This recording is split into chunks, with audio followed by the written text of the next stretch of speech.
Arrancamos entonces. Vamos a pedirle al doctor Esteban Giovaci que se acerque. Y como les decía, con el cambio que tuvimos que hacer por fuerzas mayores en el programa, Esteban va a ser nuestro primer disertante. La verdad que para mí es un gusto muy especial contar con Esteban, porque lo habíamos invitado en otras ocasiones y por razones de agenda, que es extremadamente complicada en Esteban, no tuvimos la suerte de tenerlo, pero este año sí lo vamos a tener con nosotros. El tema de él va a ser sustentabilidad del agua y los nutrientes en nuestros sistemas agrícolas, y apuntando un blanco móvil, que es lo que le agregaste a ese título, me parece que es tremendamente significativo. Esteban es ingeniero agrónomo, PhD en biología de la Universidad de Duke, en Estados Unidos. Es investigador principal del CONICET en San Luis. Ha publicado más de 100 trabajos en temas de ecología, suelos e hidrología. Sus trabajos ayudan a comprender cómo la vegetación y el uso de la tierra influencian los ciclos del agua y de los nutrientes, y buscando siempre aportar soluciones al manejo agrícola, especialmente del agua en las llanuras. Por su trabajo ha recibido premios como el de Investigador de la Nación. Este es un premio extraordinariamente importante y la verdad es un orgullo tenerlo a Esteban aquí. Es diploma de honor CONEX y ha sido galardonado con una beca Guggenheim. Desde 2003, Esteban lidera el grupo de estudios ambientales que está instalado en la Universidad Nacional de San Luis. Así que los dejo con Esteban, disfrutemos. Esto es una visión global para mí fascinante y bueno, sin más, Esteban. Muchas gracias, Fernando, Fernanda. Es una alegría estar con ustedes acá y la verdad que es verdad que está lleno el salón y es muy interesante esto que se empezó a armar con IPNI y estas reuniones que son tan firmes ahora para discutir nuestra agricultura. Bueno, yo lo que quiero traerles es una visión de la agricultura y su conflicto con lo ambiental. Me parece que estas dos fotos ilustran un poco lo que nos está pasando en el mundo hoy. La foto de arriba es Ruanda, la foto de abajo es Australia. En los dos lugares la gente está intentando ocupar con agricultura tierras que antes no estaban habilitadas para la agricultura. En un lugar con mucha tecnología y con una presión del mercado, en otro lugar con la desesperación del hambre y con muy poca tecnología. Pero esto ilustra algo que pasa en el planeta, que es que necesitamos producir cada vez más, o eso parecería ser el camino hacia el que vamos. Piensen que no debe haber intervención humana sobre la naturaleza tan profunda como la agricultura. No solo por su magnitud, sino por la cantidad de planos en los que nos metemos a jugar con la naturaleza. Transformamos organismos para nuestro beneficio, los movemos de un continente a otro, les liberamos territorio para que puedan crecer. Al hacerlo cambiamos en esos paisajes la estacionalidad del crecimiento vegetal, el ciclo del agua, el ciclo de los nutrientes. Y la realidad es que hoy los humanos estamos sacando para nuestro provecho alrededor de un cuarto de la biomasa que se produce en los continentes. Un cuarto para adentro. La mitad de ese cuarto que nos llevamos viene de cultivos agrícolas. Un 20% de la tierra, que no es ni hielo ni desierto, hoy está ocupada por cultivos. Hace 100 años sacábamos la mitad, hoy sacamos esta cantidad. Y ese avance de la agricultura crece también con otro movimiento muy importante en paralelo, que es la toma de conciencia de los efectos colaterales que tiene esta actividad creciente sobre muchos aspectos del mundo, especialmente los ambientales. Y yo enmarcaría ese fenómeno dentro de algo cultural. La cultura de lo ambiental en el mundo está cambiando y hay una preocupación global por el impacto de todas las actividades de los humanos sobre la naturaleza. Y la agricultura está casi primera en la lista dentro de esas cosas. Entonces, en la presentación de hoy lo que quisiera es simplemente tomar esta tensión entre la agricultura y el ambiente y traerla a nuestra situación de Argentina, hablando de dos planos, el del agua y el de los nutrientes.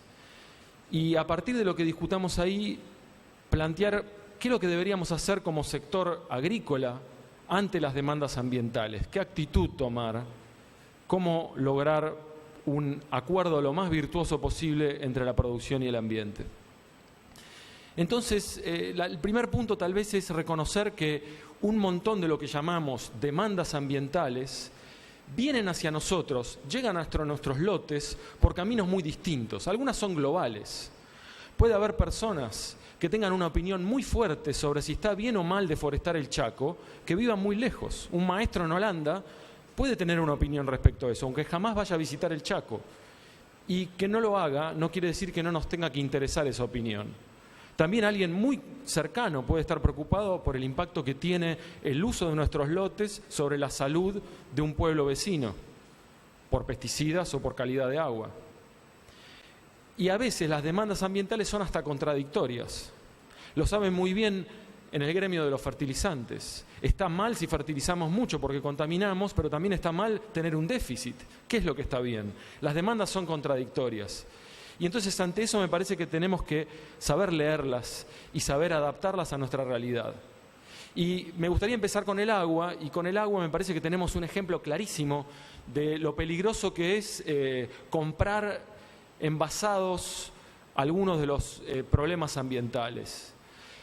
Con todo el tema del cambio climático, la idea de huella de carbono se volvió muy potente. ¿Cuántos gases invernadero generan distintas actividades? Y eso tenía mucho sentido. Y hermana de esa huella apareció la huella del agua.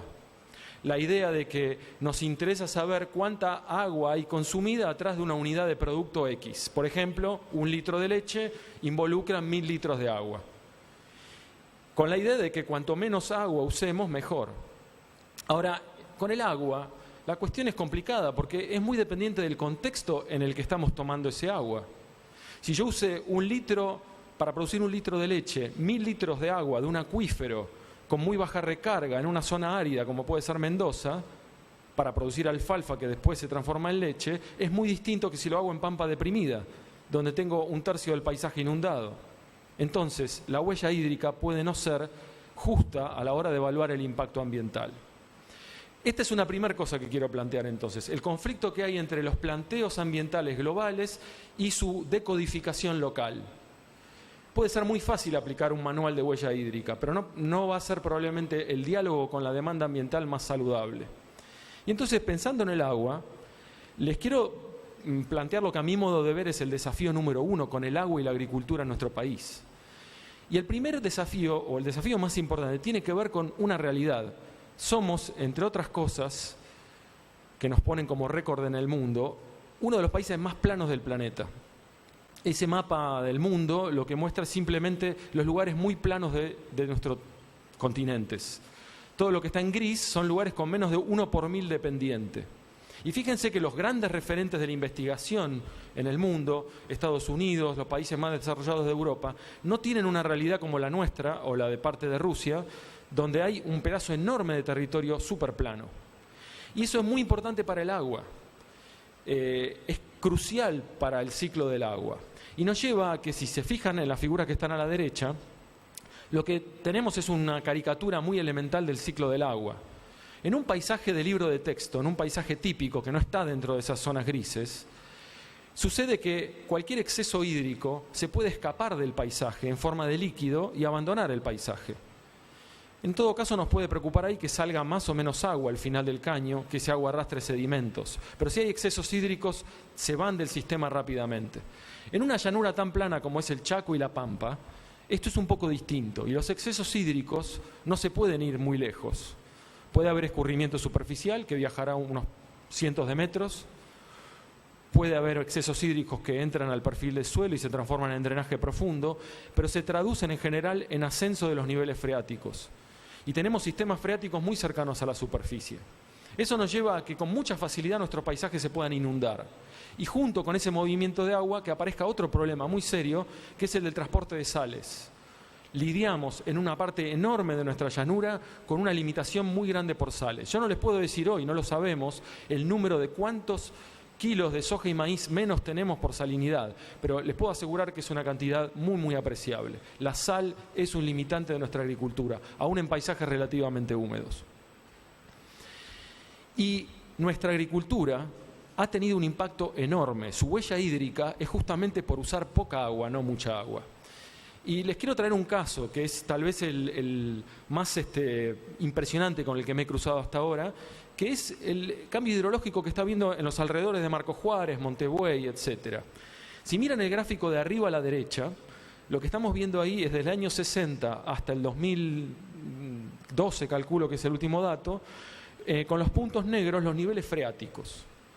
Desde los 60 hasta el presente, fines de los 60 hasta el presente, hemos llevado las napas desde 11 metros a 2 metros de profundidad en el freatímetro de INTA Marcos Juárez. Si se fijan, en esa curva, arriba tenemos las precipitaciones, que son la línea llena finita. Y sí, es cierto, hay cierto acuerdo entre las precipitaciones y el nivel freático. Esos picos de ascenso rápido tienen que ver con épocas húmedas. Pero hay una tendencia general que no se explica por las lluvias y que creemos que tiene que ver con la historia de uso de la tierra, de Marcos Juárez y de los alrededores. Esta es una zona que no muy lejos tenía monte, que es de los primeros montes que se desmontan para hacer agricultura. Más localmente dentro de Marcos Juárez teníamos pastizal, y eso se fue reemplazando por pasturas y cultivos, y más recientemente por una agricultura continua, a la que le hemos sumado algo fantástico para ahorrar agua, que es la siembra directa, y a la que le hemos eliminado últimamente el doble cultivo. Hemos tenido cada vez balances hídricos más positivos. No es solo acerca de la lluvia, esto es acerca también de la transpiración de los cultivos. El balance es el resultado de las dos cosas. Y la cuestión es que nadie vivo hoy en Marcos Juárez ha visto el grado de inundación y niveles freáticos tan altos como los que vemos hoy. Viviendas de 100 años se parten. Esto es algo nuevo y tenemos que vivir con esta dificultad, que nos trae no solo problemas de anegamiento, sino deterioro por salinización en muchos lotes. ¿En qué medida podemos gobernar esto? No lo sabemos, pero lo estamos estudiando bastante. En nuestro grupo trabajamos mucho con estas cuestiones. Y les quiero mostrar acá un ejercicio que hemos hecho a partir de muchos años de mediciones en la región oeste de Buenos Aires. Esto es específicamente para Trenquelauquen. Lo que está representado ahí es para un periodo que va del 74 hasta casi el presente, la simulación de los niveles freáticos bajo 3 usos posibles del territorio. Hay 2 que son agrícolas, uno es soja sobre soja, el otro es permanentemente doble cultivo, y el tercero es una rotación tambera moderna, donde tenemos maíces que se cosechan verdes para picado, verdeos y pasturas de 3 años de alfalfa. Lo que dice el modelo de simulación es que la rotación tambera, por su mucho mayor consumo de agua y por tener una planta de raíces profundas como es la alfalfa, es capaz de mantener niveles freáticos mucho más profundos. Fíjense que los niveles andan en promedio cerca de los 4 o 3 metros y en épocas muy húmedas, abajo el gráfico muestra con las barras la lluvia, se nos dispara un poco el nivel freático, pero no llega a los niveles tan altos a los que llegamos con soja sobre soja. El doble cultivo atempera un poquito esto, pero no mucho. Y acá viene una cosa interesante. Nuestra llanura se inunda y esto nos causa problemas. Pero hay una paradoja acá. El problema más grave del anegamiento lo tienen los tambos. Un tambo es castigado inmediatamente con un anegamiento. La logística de un tambo se ve inmediatamente resentida, no se puede sacar la leche, se cortan caminos. Y paradójicamente son los tambos los que parecen aliviar más el problema de anegamiento. Estas asimetrías en los problemas ambientales son muy comunes. Hay uno que genera, hay uno que afecta y otro que se beneficia o se perjudica. Y esa puede ser muy asimétrico. Estaría bueno tener más tambos en este paisaje. A quienes más les conviene es a los tambos. La agricultura con ese anegamiento puede pilotear mejor. Se puede guardar el grano en bolsas, se puede aprovechar ese periodo de anegamiento como napas altas que se consumen luego en años más secos. Para el tambo es más complicado. Entonces, el agua nos trae problemas de este tipo. La vecindad se ve afectada. Lo que hace un vecino me afecta a mí y lo que hago yo afecta a un vecino.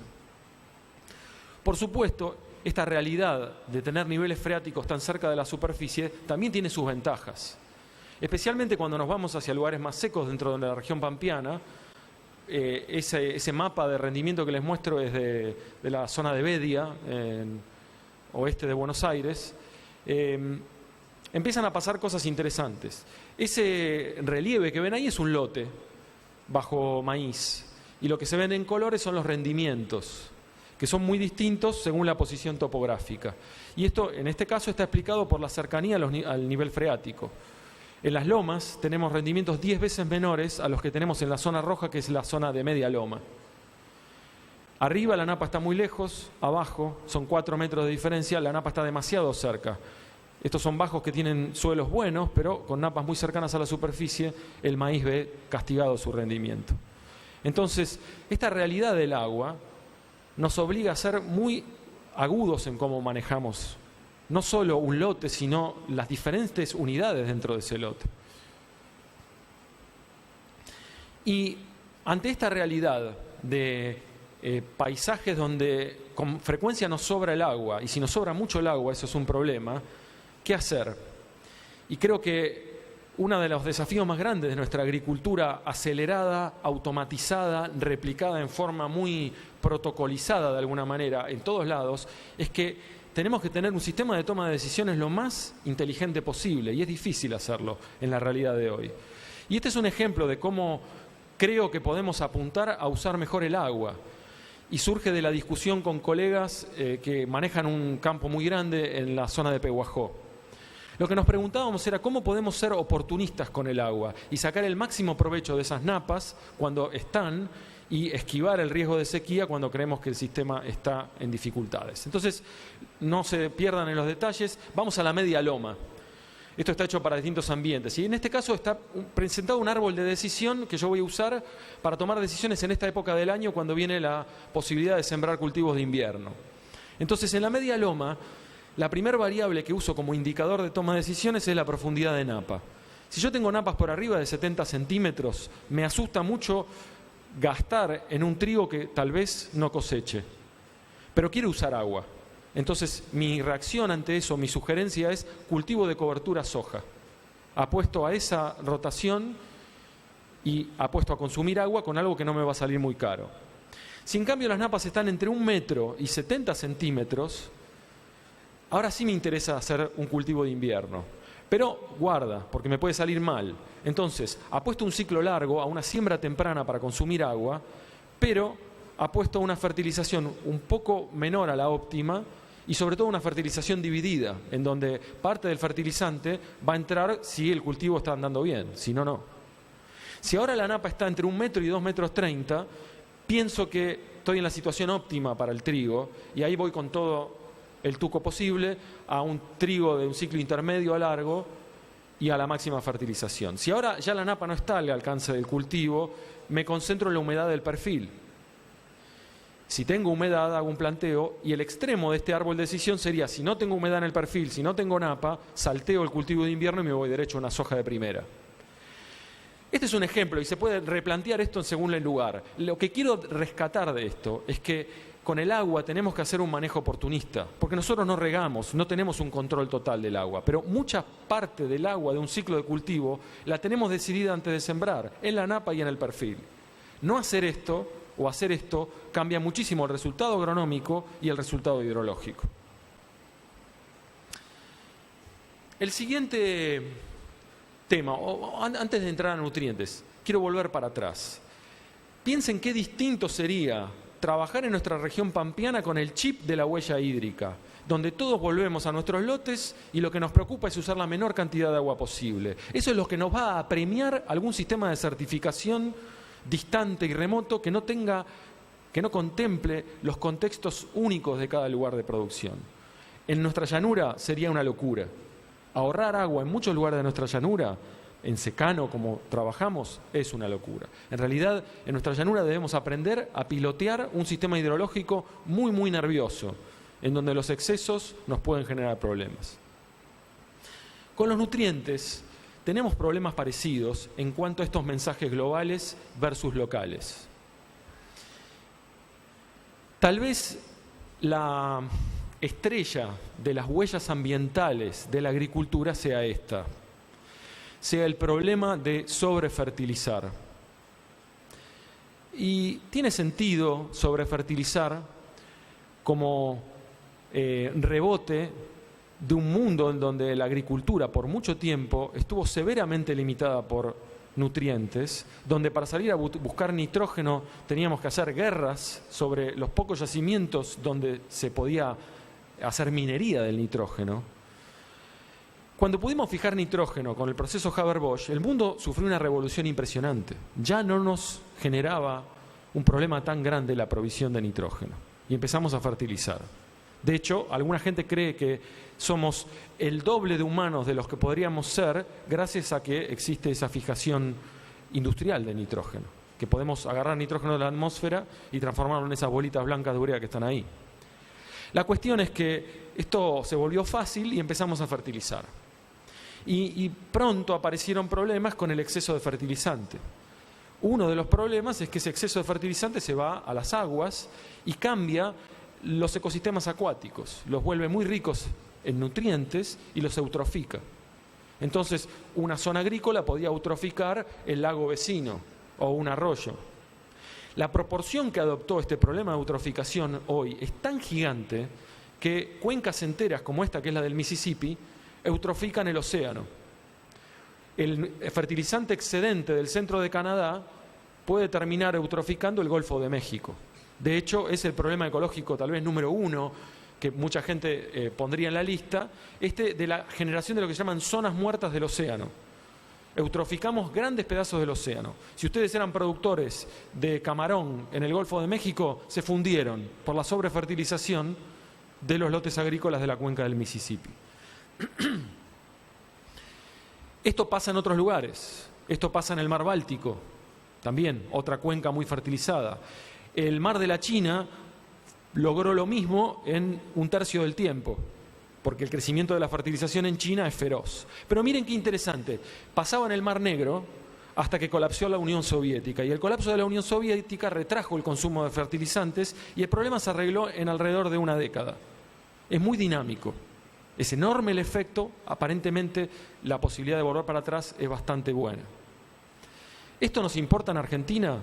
Definitivamente hoy no, porque de nuevo, creo que fue Stiglitz, el economista, que separó las economías del mundo y dijo que había 3 tipos de cosas y uno de los tipos era Argentina, que no encajaba con nada. Bueno, en cuanto a los balances de nutrientes, somos más o menos parecidos, somos raros y esta figura tal vez lo representa de la forma más clara. A mi modo de ver, el nutriente número 1 que nos tiene que preocupar hoy es el fósforo como problema ambiental, y no por exceso, sino por déficit. Esas figuras que están ahí parecen complicadas, pero se las cuento rápido, son simples. Muestran del año 60 al presente el balance de fósforo de distintos países del mundo. En gris lo que ven es lo que se va exportando año a año, ¿sí? Y la línea negra lo que muestra es el balance neto de fósforo de cada país. Si la línea negra sube, es que va compensando el fósforo exportado. Si la línea negra baja, está ilustrando un déficit. El único país con un déficit brutal es Argentina. Fíjense, por ejemplo, en países como India, que ven crecer su exportación de productos exponencialmente como nosotros, si bien un orden de magnitud menos. El balance de fósforo se mantiene. De hecho, ellos no podrían hacer esto si no tuviesen fertilizante. Nosotros tenemos un capital de suelo todavía que nos permite haber avanzado tanto en la exportación de fósforo en producto sin reponerlo. Lugares como Estados Unidos ven ahora bajar su aporte de fósforo, pero están beneficiándose de aportes anteriores. No hay lugar en el mundo donde se haya sacado un cucharón tan grande de fósforo de los suelos como nuestra cuenca agrícola en Argentina. ¿Qué es esa mancha roja que está abajo? Esa mancha roja muestra de dónde está saliendo ese fósforo que nos estamos llevando.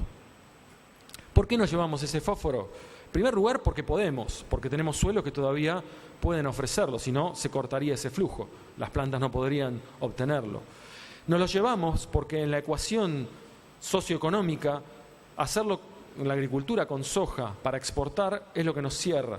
El mundo está demandando esa proteína y ese chorro de proteína que sale de nuestra tierra termina cruzando el océano, alimentando animales y alimentando gente, especialmente en Asia, va acompañado de un chorro de fósforo. Y este es un problema. Puede el fósforo hasta limitarnos el consumo de agua, que es un problema que yo les mencionaba antes. Definitivamente vemos en algunos lugares en San Luis que la falta de nitrógeno limita el consumo de agua. Entonces esas interacciones se transforman en un problema ambiental. ¿Qué hacemos con esto? Obviamente deberíamos fertilizar un poco más, seguro. Pero acá quiero empezar a traer otra cuestión. ¿Qué está bien y qué está mal? ¿Qué es una buena práctica y qué no? Es algo que tenemos que revisar, diría, año a año. Porque las cosas cambian muy rápido. Cambia el ambiente, cambia la tecnología. Y con el fósforo me parece que se nos está pasando por alto una realidad del fósforo, que alguna gente, no mucha, en investigación está empezando a mirar con más atención. ¿Ustedes saben a dónde va a parar el fósforo que sacamos del suelo? Va a parar sobre todo al grano. De hecho, el 80% del fósforo que sacamos globalmente de la Tierra viene en granos. Y el 80% de ese fósforo, el 80% del fósforo que está en los granos, está en esa molécula que puse ahí, que es ácido fítico. Es una molécula espectacular para almacenar fósforo. ¿Por qué una semilla quiere almacenar fósforo? Para ofrecérselo a la plántula que va a germinar.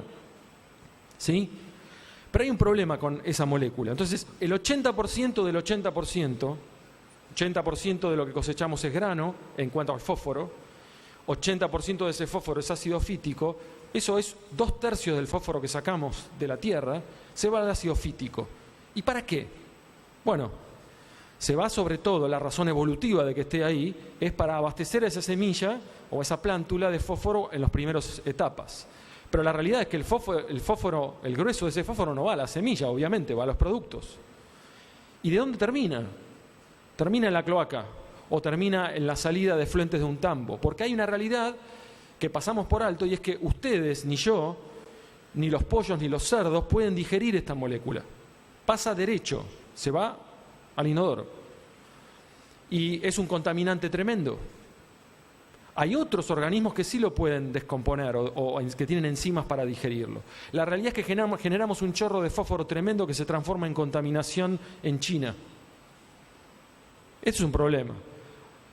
Tal es así que a pesar de que le damos un montón de fósforo en la soja a los cerdos, los tenemos que suplementar con un fósforo que sí puedan digerir. Una fracción relativamente pequeña del fósforo que minamos de las minas va a parar a suplementación animal. Y si nosotros comemos soja, que no lo hacemos, pero lo hacemos con otros granos, pasa lo mismo.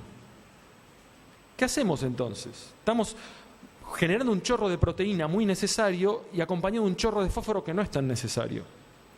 Y están apareciendo varios cuestionamientos a esto y varias reacciones tecnológicas. Una, en los años 2000 se propuso la transgénesis en cerdos y se generó un evento de cerdos que tienen la enzima que digiere el ácido fítico y ya no tienen que suplementarlos con fósforo.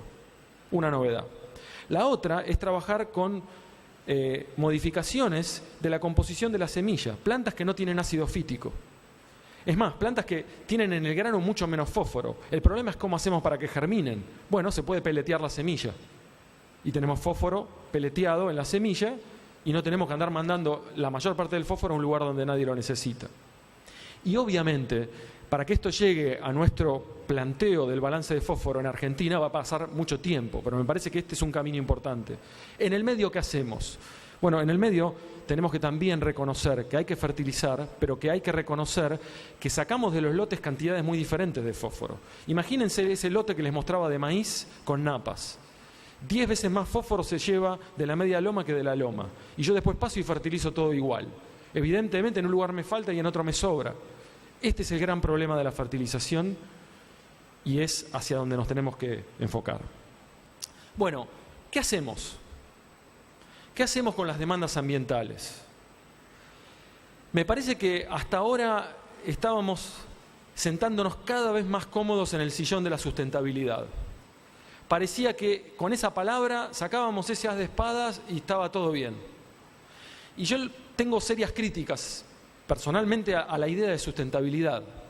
Me parece que ha sido muy útil por mucho tiempo, pero que la tenemos que tomar con pinzas. La sustentabilidad nos plantea una visión estática. Nos plantea que hay un norte al que algún día vamos a llegar, una tierra prometida a la que podemos llegar que es sustentable. Pero la realidad es que todo cambia muy rápido. Lo que antes era sustentable hoy deja de serlo. Lo que ni creíamos que iba a ser un problema, como las zonas muertas del océano, aparecen. ¿Y ahora qué hacemos? Entonces, el problema de la visión sustentable es cuando se traduce en una visión estática del sistema producción-ambiente. Y acompañada la idea de sustentabilidad y esta visión estática, es muy común encontrar que desde el ambiente a la producción, el planteo que recibimos es el de la aproximación precautoria, lo que algunos llaman el principio precautorio, que dice, no hagas nada, no intervengas hasta que no sepamos todas las consecuencias de lo que vas a hacer. Yo no tenía forma de decirles en el año 70, era muy chiquito, pero era muy difícil saber que la agriculturalización de Marcos Juárez iba a generar un ascenso freático de 10 metros. Hubo que hacer el experimento para que eso pase. Entonces, la precaución tiene un límite, no podemos saber las consecuencias de todo lo que hacemos. Esa idea de comprender para luego hacer es limitada. Y el problema que veo con este camino es que fácilmente nos lleva a la idea, la respuesta de la producción al ambiente es, ok, vos me planteás principio precautorio, yo te planteo un manual de buenas prácticas. Decime que está bien y que está mal, yo hago lo que está bien y no va a pasar nada, vamos a estar todos contentos. No es así. Generalmente una buena práctica hoy resulta que el año que viene nos damos cuenta que no era tan buena. Entonces, lo que planteo es revisar esta idea de sustentabilidad y sí abrazar como sector productivo la idea de compromiso ambiental, que implica una visión dinámica, implica aceptar que muchas de las cosas que hacemos no son sustentables, que estamos haciendo cosas hoy que sabemos que por más de 10, 20 años no las vamos a poder hacer, van a colapsar, estamos de alguna manera apostando a que encontremos un mejor camino después. Y para eso, para transitar ese camino de la forma más inteligente y justa posible, lo que necesitamos, creo yo, es una aproximación adaptativa. Comprendo mientras hago. Me voy a mandar a deforestar un 20% del Chaco, ok, pero averigüemos qué consecuencias tiene. Mientras lo hacemos, aprendamos, para ver si el siguiente 20% que voy a deforestar, lo voy a deforestar igual que como lo hice, de otra forma, o no lo voy a deforestar. Entonces, en este esquema adaptativo, yo creo que el sector productivo del agro se tiene que comprometer más que a tener buenas prácticas de producción, a tener buenas prácticas de aprendizaje, a aprender mientras hace, seriamente, mostrar lo que aprende, ser transparente y tener buenas prácticas de negociación. No hacernos los giles con algunas cosas que sabemos que son problemas ambientales. Entonces, ¿cómo operamos con este concepto? Creo yo que vuelvo al caso de Marcos Juárez y estos ascensos freáticos. Son un problema no solo para el agro, son un problema para la infraestructura, para los pueblos. Es un problema ambiental que trasciende a la producción. Y entonces, en un planteo adaptativo, lo que hacemos es ver a nuestras intervenciones, a nuestros cambios de forma de producir como un gran experimento. Ok, lo vamos a hacer. No sabemos bien qué va a pasar. Lo que tenemos que hacer es monitorear aquellas variables que nos parece que son sensibles. ¿Vamos a fertilizar el doble de lo que fertilizábamos antes? Bueno, atención, sepamos que tenemos que estar monitoreando cursos de agua. Preparémonos, monitoreemos, tengamos un buen esquema de análisis, porque podemos monitorear y generar datos, pero no analizarlos. Mientras analizamos y vamos detectando nuestros impactos, también innovemos. La innovación es clave. Cuando encontramos problemas ambientales, la innovación nos puede dar una herramienta para negociar. Y abrámonos al debate. No ignoremos todas las demandas que recibimos como fuera de lugar, como ridículas.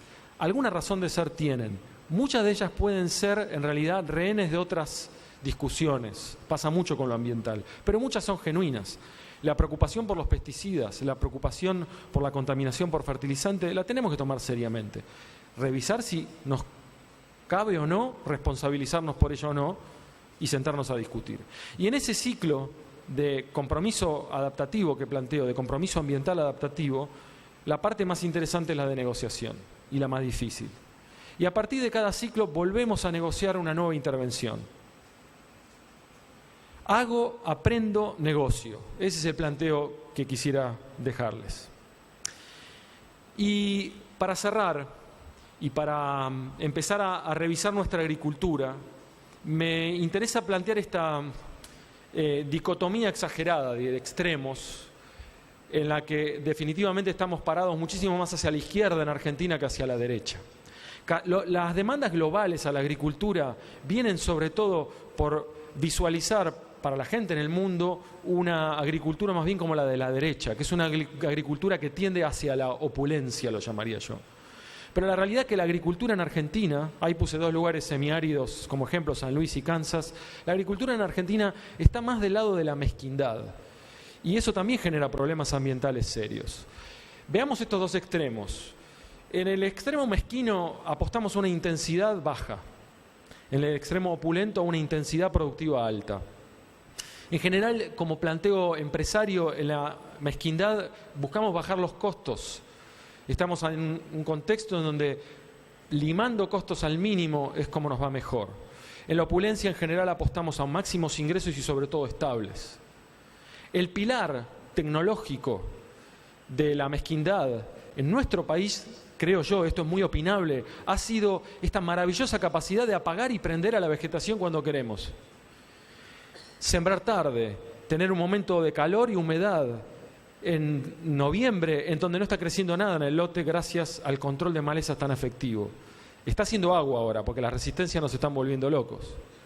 Pero el pilar de esa agricultura mezquina que usa poca agua, muy segura, ha sido ese. Por la otra punta, el pilar de la opulencia ha sido la sobredosis de insumos. Los contextos que llevan a un lugar y al otro son muy distintos. Por ejemplo, la expansión de una frontera agrícola en tierras relativamente baratas favorece mucho la mezquindad. La limitación de tierras no, nos lleva más a sacarle el máximo provecho con opulencia. La inestabilidad política económica, los altos impuestos sobre la agricultura, que conocemos muy bien acá, nos empujan para ese lado de la mezquindad. En cambio, la limitación los altos subsidios y una política estable nos empujan más hacia la opulencia. Y de la mezquindad sacamos productividades medias que buscan sobre todo ser estables. No queremos tener muchos sacudones porque nos pueden fundir. En la opulencia tenemos muchísimos costos, también queremos estabilidad con productividad alta. ¿Y qué le pasa al ambiente en cada esquema? El error más común es pensar que una agricultura mezquina es mejor para el ambiente porque todo es como más light. Y ese es un error. La agricultura mezquina tiene un problema grave, por ejemplo, en los excesos hídricos que les mostré recién. Tiene otro problema gravísimo en la baja cantidad de residuos que cubren el suelo que dejamos, en balances de carbono muy negativos. Sí tiene una ventaja desde el punto de vista del exceso de fertilizante, no lo vamos a generar. Por otro lado, la opulencia nos puede asegurar biomasa, nos puede asegurar protección del suelo, pero es un gran generador ese camino de contaminación. ¿Qué hacemos? Obviamente en Argentina hoy estamos en el rincón de la mezquindad, pero posiblemente estoy convencido de que en los próximos 10 años nos vamos a empezar a mover hacia el otro lado. Y no deberíamos hacer el mismo viaje que hicieron los otros países y deberíamos tratar de pararnos en este equilibrio. Y en el equilibrio simplemente me voy a detener en lo que es el pilar para mí. El pilar del equilibrio ese, lamentablemente no nos queda más remedio que usar la cabeza, y es la gestión técnica. Es el monitoreo y una agricultura oportunista. Ese árbol de decisión que les mostré para los cultivos de invierno, en donde en función del agua que tenemos tomamos decisiones, es un ejemplo. Somos oportunistas. El costo que vamos a tener es que va a ser más inestable la producción, pero vamos a llegar a niveles más altos. Y sí, vamos a tener que fertilizar más, vamos a tener que retirar un poco un cultivo que fija nitrógeno y reemplazarlo un poco más por maíz o meter más trigo en la rotación, pero ese oportunismo nos va a dar un mucho mejor cuidado del suelo y va a requerir que aprendamos mucho más de lo que sabemos hoy. Bueno, con este planteo de dónde estamos parados y del desafío técnico que tenemos y con estas caricaturas del agua y de los nutrientes quisiera cerrar y simplemente decirles que el desafío de una agricultura mejor para sí misma, para mantener la producción en el largo plazo y mejor con el resto de los sectores y de la gente a partir de cuidar el ambiente, es complicado y requiere cabeza, pero la gente que lo puede hacer, mucha de ella está sentada en este salón. Así que bueno, los dejo con esa inquietud. Gracias.